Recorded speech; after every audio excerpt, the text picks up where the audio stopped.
નમસ્કાર, મારું નામ કરણ ગોયલ છે અને હું એક હેરિટેજ ઇન્ટરપ્રિટર છું ભાવનગરનો. આજે આપણે જે મોન્યુમેન્ટ વિશે વાત કરવાના છીએ એ મોન્યુમેન્ટ છે ગંગાદેરી અને આ ASI પ્રોટેક્ટેડ મોન્યુમેન્ટ છે. હવે તમને ગંગાદેરીની હિસ્ટ્રીની વાત કરું તો આ એક મેમોરિયલ બનાવવામાં આવ્યું છે. આ મેમોરિયલ મહારાજા તખ્તસિંહજી મહારાજે એમના વાઇફ માજીરાજબાની યાદમાં બનાવવામાં આવ્યું હતું. માજીરાજબા જ્યારે ભાવસિંહજી 2 ને બર્થ દેતા હતા ત્યારે તેમનું અવસાન થઈ ગયેલું હતું. તો એમની યાદમાં મહારાજા તખ્તસિંહજીએ આ એક ગંગાદેરી નામનું મોન્યુમેન્ટ બનાવવામાં આવ્યું હતું.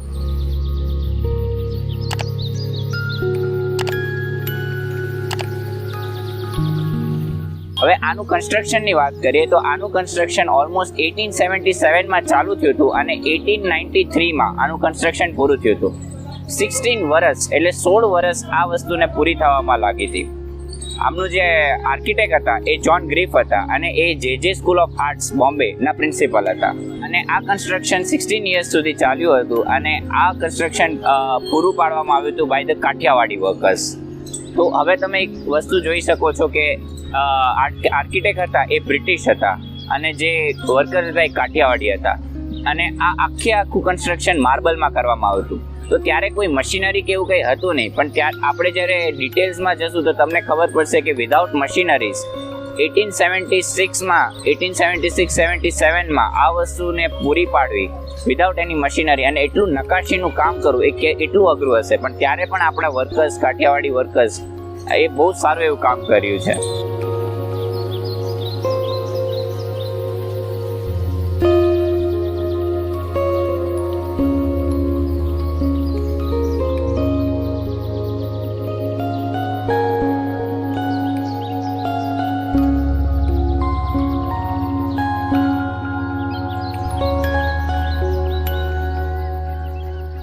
હવે તમે જે એક વસ્તુ જોઈ હશે કે આનો માર્ગ એન્ટર થવા માટે આનો માર્ગ બહુ ખાસો એવો મોટો છે. તો એ શું કામ છે? તો તમને એ જણાવું કે આજે જે આની બાજુમાં જે ગંગાજળિયા તળાવ હતું ને, જે અત્યારે છે, એ તળાવ પહેલા ઠેઠ રાજ સમાધિ સુધી હતું. રાજ સમાધિએ જ્યારે મહારાજ એમની જે સમાધિ ક્રિયા હતી એ પૂર્ણ કરીને તે ત્યાંથી સ્નાન લેવામાં આવતું હતું. તો આ મોન્યુમેન્ટ આખું ગંગાદેરી પાણીની વચ્ચે હતું અને આજુબાજુ ફરતે ગંગાજળિયા તળાવનું પાણી હતું. તો તમે એક ઇમેજિન કરી શકો છો કે આ જ્યારે પૂનમ હશે ત્યારે આ વ્હાઇટ માર્બલની બ્યુટી અને આજુબાજુ પાણીમાં કેટલી સરસ લાગતી હશે. હવે આપણે જે સ્ટેરકેસ ઉપર ઊભા રહ્યા છીએ તો એ સ્ટેરકેસને આર્કિટેક્ચરની ભાષામાં સોપાન માર્ગ કહેવાય. સોપાન માર્ગ એટલે સ્વર્ગ જવા માટેનો માર્ગ. તો આજે આપણે એક જોઈએ છીએ કે એક આ મેમોરિયલ જે બનાવવામાં આવ્યું છે તો એ એક હાઇટ ઉપર બનાવવામાં આવ્યું છે. તો એટલે અહીંયા સ્ટેર્સ વધારે યુઝ કરવામાં આવ્યા છે અને જે આ પ્લેટફોર્મ છે જ્યાં મેમોરિયલની જે ગર્ભગૃહ કહેવાય તો એ છે એને આપણે જગતી કહીએ. જગતી એટલે કે ત્યાં અંદર એ નિવાસ કરે છે જેમનું જગતથી થોડાક ઊંચા છે. તો એ એક સાધારણ માણસ નથી, એક થોડાક જગતથી થોડાક ઊંચા અને સારા કાર્યો કરેલા માણસ છે. તો તમે ઘણીવાર જોયું હશે કે ટેમ્પલમાં ને એમાં જે ગર્ભગૃહ હોય છે તે ગ્રાઉન્ડ લેવલ ઉપર નથી હોતું, તે એક લેવલ ઉપર હોય છે. તો એનું કારણ આ હોય છે. હવે આપણે એના આર્કિટેક્ચર વિશે વાત કરીએ તો સૌથી પહેલા મેં તમને સોપાન માર્ગ કીધું જે આ સ્ટેરકેસ છે, બરોબર. બીજું છે જે પ્લેટફોર્મ ઉપર એ બનાવવામાં આવ્યું છે તેને જગતી કહેવાય.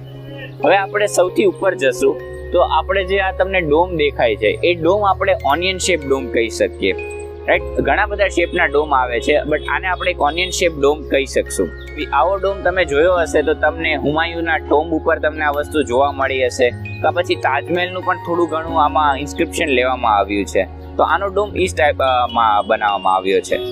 હવે આપણે એની થોડાક નીચે આવીએ તો એની નીચે જે આ ટાઈપનું પ્લેટફોર્મ બનાવવામાં આવ્યું છે એને છજુ કહીએ છીએ આપણે. છજુ શાની માટે યુઝ કરતા હોય છે કે ત્યારે વરસાદનું જે પાણી હોય એ પાણી ત્યાંથી ફ્લો થઈને નીચે આવતું રહે.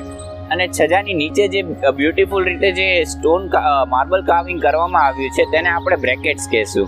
બ્રેકેટ્સ એ બે ટાઈપના હોય છે કે સ્યુડો અને નોર્મલ બ્રેકેટ્સ. બ્રેકેટ્સનું કામ એ હોય છે કે એની ઉપર જે પણ વસ્તુ છે એને સપોર્ટ આપવામાં.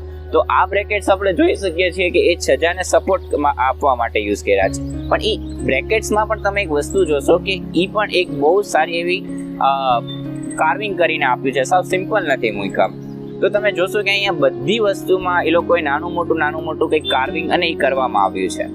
હવે આપણે એનાથી નીચે આવીએ તો આ જે લાઇટની પાછળ તમને જે દેખાય છે ને, જે ફ્લાવર શેપ વસ્તુ કરવામાં આવી છે, જે એ છે મેર્લોન્સ. એને મેર્લોન્સ કહેવાય.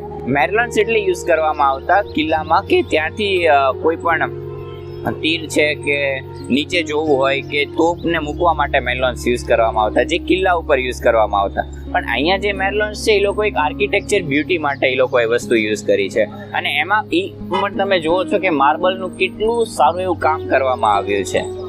હવે અહીંયા આપણે બે આર્ચ જોઈ શકીએ છીએ. એક છે રાજપૂતાના આર્ચ અને એની બાજુમાં છે મુગલ આર્ચ છે.